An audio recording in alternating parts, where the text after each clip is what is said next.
하늘에 계신 우리 아버지여, 이름이 거룩히 여김을 받으시오며 나라가 임하시오며 뜻이 하늘에서 이루어진 것 같이 땅에서도 이루어지이다. 오늘 우리에게 일용할 양식을 주시옵고 우리가 우리에게 죄 지은 자를 사하여 준 것 같이 우리 죄를 사하여 주시옵고 우리를 시험에 들게 하지 마시옵고 다만 악에서 구하시옵소서. 나라와 권세와 영광이 아버지께 영원히 있사옵나이다. 아멘. 거룩하신 하나님 아버지, 오늘 또 변함없는 사랑으로 주님과 깊이 만나는 시간을 허락하여 주시니 감사를 드립니다. 하나님께 간절히 기도하는 이 시간 우리를 만나 주시옵고 우리에게 새 힘을 더하여 주시옵소서. 연약한 우리의 육신을 붙드사 강건케 하옵시고 나약한 우리의 영혼을 붙드사 성령 충만함으로 입혀 주시옵소서. 오늘 또 주님의 인도하심을 따라 순종함으로 의의 길을 향해 발걸음을 내딛는 하루가 되게 하여 주시옵소서. 항상 주님의 마음에 합한 자로서의 삶을 살아가길 원합니다. 오늘 또 주님이 주시는 은혜와 능력으로 승리하는 삶을 살아가게 하여 주시옵소서.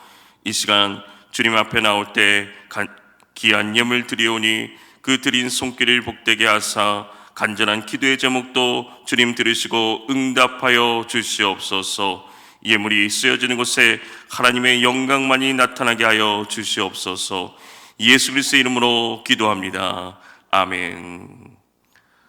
찬송가 126장입니다. 찬송가 126장입니다. 천사 찬송하기를. 찬송가 126장입니다. 천사 찬송하기를 거룩하신 그 주께 영광 돌려보내세. 그 주 오늘 나셨네. 크고 작은 나라들 기뻐하다 파여라.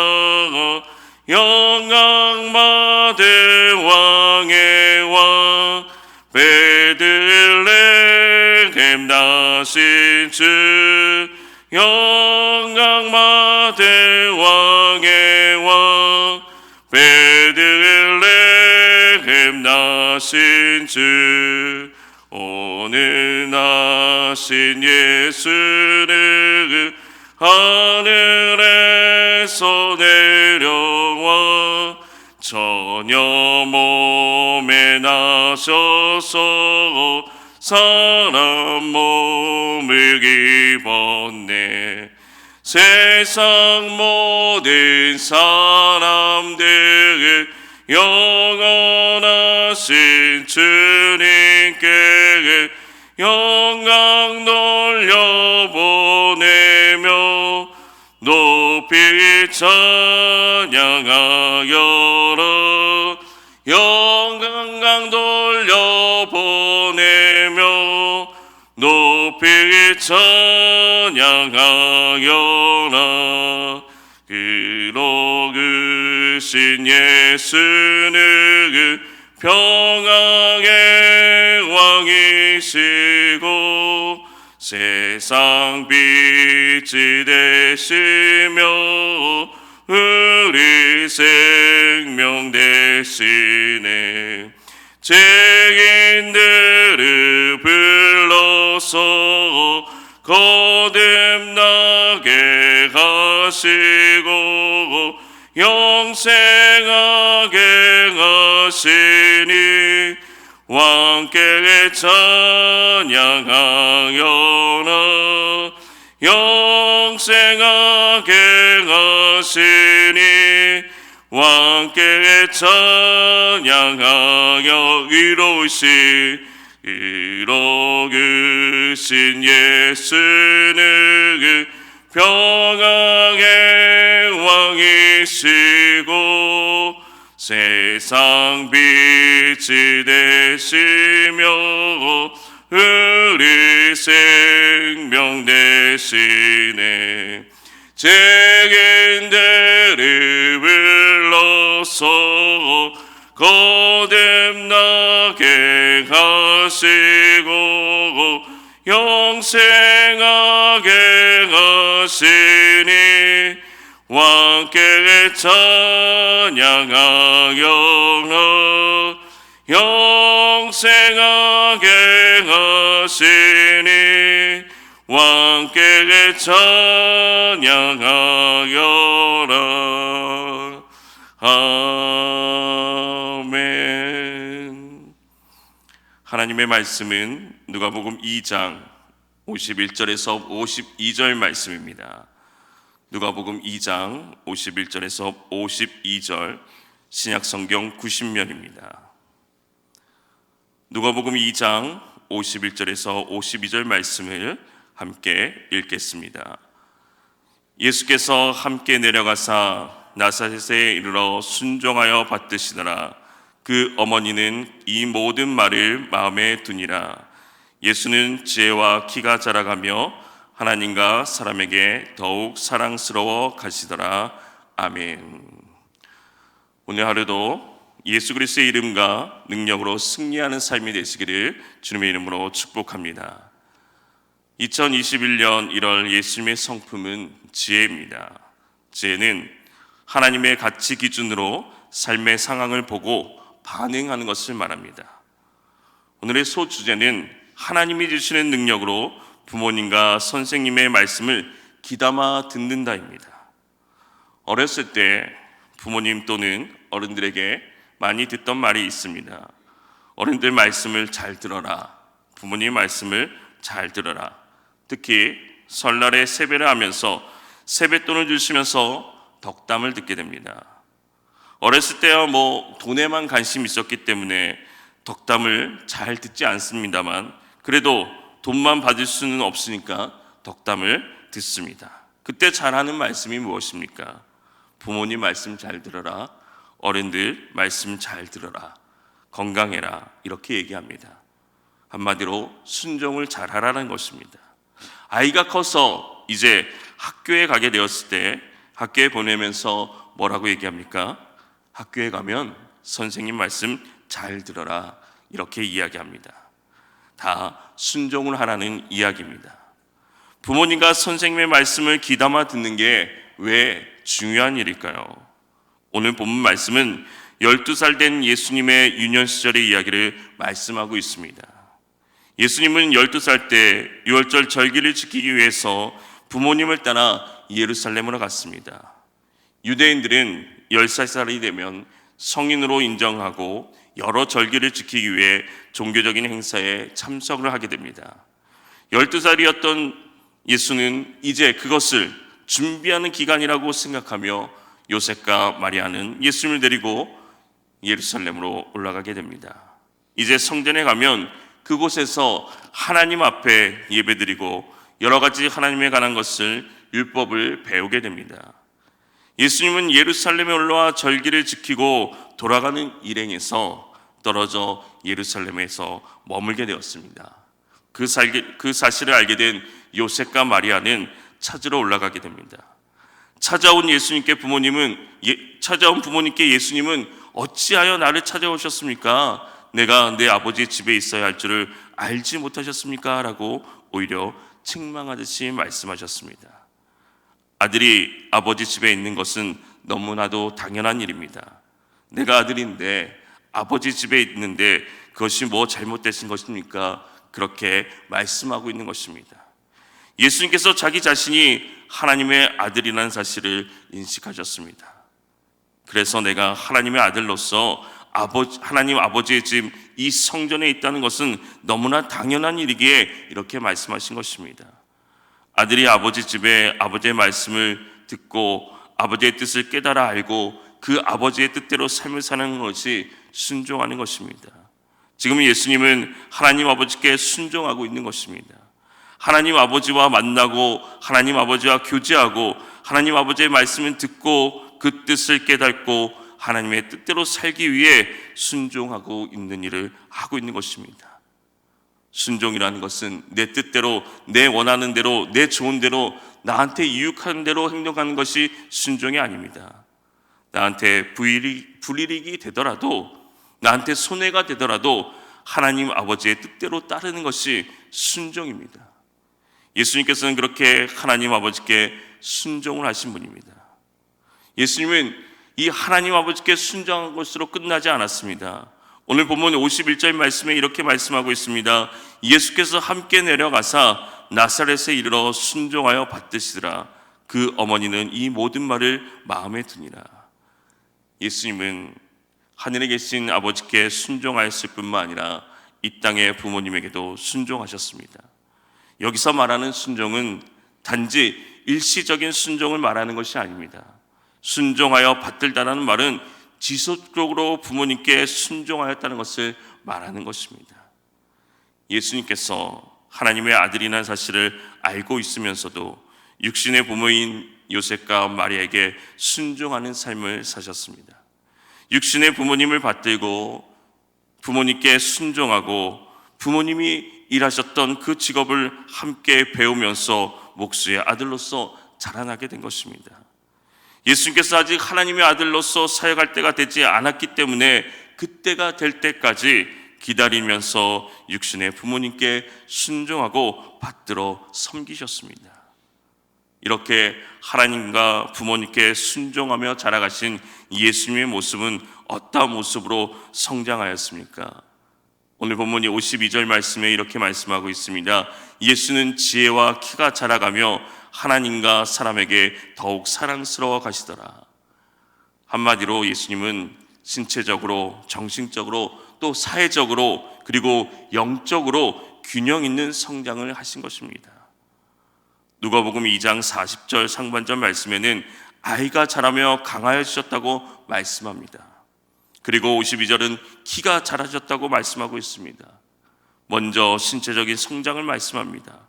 그리스도인들이 신체가 건강하게 성장해야 하는 것 가장 중요한 이유는 단순히 장수하기 위해서 아니 만수무강하기 위해서가 아닙니다. 우리의 몸으로 하나님께 영광을 돌리기 위해서입니다. 성경은 뜻밖에도 몸의 중요성을 매우 강조하고 있습니다. 기독교 신앙은 몸이 없는 영혼 불면을 가르치지 않습니다. 몸의 부활을 통한 영생을 가르칩니다. 몸이 바로 하나님의 사역의 도구이기 때문입니다. 그래서 바울은 너의 몸을 의의 병기로 하나님께 드리라고 강건하고 있는 것입니다. 예수님이 이렇게 신체적으로 건강하게 성장하셨습니다. 신체적인 성장과 함께 정신적으로도 성숙해 가셨습니다. 52절 말씀에 보면 지혜와 키가 자라가면라고 했고 2장 40절 중반절 말씀에는 지혜가 충만하였다라고 말씀하고 있습니다. 사람이 키와 신체는 자라는데 지성이 함께 자라지 않으면 정상이 아닙니다. 우리는 이런 경우를 성인 아이라고 표현을 합니다. 그러나 예수님은 성장하시면서 무엇보다도 지혜를 나타내시는 진보를 보이셨습니다. 예수님께서 저길을 지키시고 돌아온 길에 일행에서 떨어져서 예루살렘에 머물고 계셨을 때 무엇을 하고 계셨는지 보면 너무나도 잘 알 수가 있습니다. 누가복음 2장 41절 이하에 보면 성전에서 어린 소년 예수가 랍비들과 토론하는 광경을 목격하게 됩니다. 47절 말씀 보면 듣는 자가 다 그 지혜와 대답을 놀랍게 여겼다고 기록하고 있습니다. 단순히 신적인 예수님의 모습뿐만 아니라 인간 예수님의 정신적인 성숙의 모습도 보여주고 있는 것입니다. 여기서 말하는 지혜는 단순하게 우리가 학교 교육이나 정보 교육을 통한 얻는 그런 지식을 말하는 것과 구별되는 것입니다. 지식은 단순한 정보일 수 있지만은 지혜는 바른 판단력입니다. 이는 하나님과의 교통을 통한 지혜, 성경의 말씀을 통한 지혜를 더 강조한 의미라고 믿습니다. 오늘 우리와 자녀들이 하나님의 말씀을 통하여 이런 지혜를 공급받을 수 있기를 주님의 이름으로 소망합니다. 52절 말씀에서는 계속해서 이렇게 말씀하고 있습니다. 예수님의 어린 시절을 사람에게도 사랑스러워 가시더라라고 기록하고 있습니다. 우리는 흔히 우리 주변의 그리스도인들 중에 교회는 열심히 내고 잘 적응하지만은 열심히 활동하지만은 사회적으로 또 일터나 직장에서는 전혀 적용하지 못하고 영향을 끼치지 못하는 모습을 보게 됩니다. 이것을 다시 말하면 사회적인 성숙이 없기 때문입니다. 그러나 우리가 따르는 예수님은 그렇지 않으셨다는 사실입니다. 그는 사회적으로도 많은 사람들에게 사랑과 존경을 받으셨습니다. 그 주님은 그를 따르는 그의 제자들이 세상의 소금이 되고 세상의 빛이 되어야한다고 말씀하고 있습니다. 그러나 오늘 우리의 교회 내에서만 소금과 빛의 모습이 뿐만 아니라 우리의 삶의 일터에서, 직장에서 소금과 빛이 되며 살아가야 되는 것입니다. 이런 사회적인 성숙은 결코 우리가 우리 자신의 이기심을 깨뜨리고 우리 이웃들을 내 몸과 같이 사랑하고 섬기며 나아가는 것과 같습니다. 소년 예수님은 나사렛에서 공생의 이전에 육신의 부모님을 향해서도 직한 정성으로 순종하여 받드셨다고 성경은 증언하고 있는 것입니다. 51절 말씀을 다시 한번 보면 예수님께서 함께 내려가사 나사렛에 이르러 순종하여 받드시더라라고 말씀합니다. 그가 어찌 사람들에게 사랑받지 않을 수 있겠습니까? 그래서 예수님은 가정에서도 목수였던 아버지의 일터에서도 꼭 필요한 존재로 자라나셨다는 것입니다. 금년 한 해가 우리가 가정에서도 사회적으로도 성숙해가는 한 해가 되기를 주님의 이름으로 소망합니다.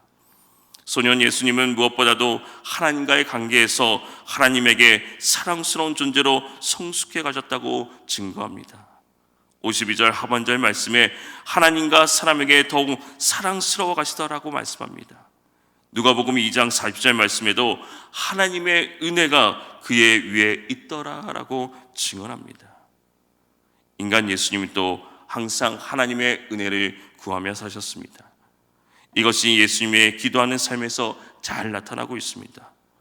이것은 무엇보다도 누가복음서에 선명하게 증거하고 있는 것입니다. 누가복음 6장 말씀에 예수님께서 밤을 지새워 기도하신 후에 당신의 제자들을 선택하셨습니다. 18장 말씀에도 예수께서 그들에게 항상 기도하고 낙심하지 말라고 할 것들을 비유로 말씀하면서 가르치셨습니다. 22장 말씀에도 예수님께서는 습관을 따라 감람산에서 가서 기도로 십자가 지실 일을 준비하셨다고 기록하고 있는 것입니다.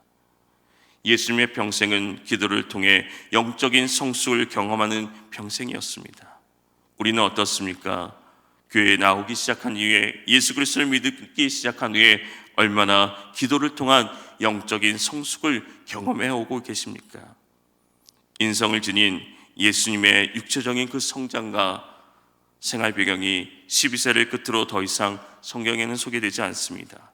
그러나 예수님은 공생의 사역이 시작되기 전까지 청소년기와 청년기 때에도 여전히 고향 나사렛에서 부모님께 순종하며 선생님들의 말씀을 귀담아 들으면서 경건하고 의로운 삶을 살았을 것입니다.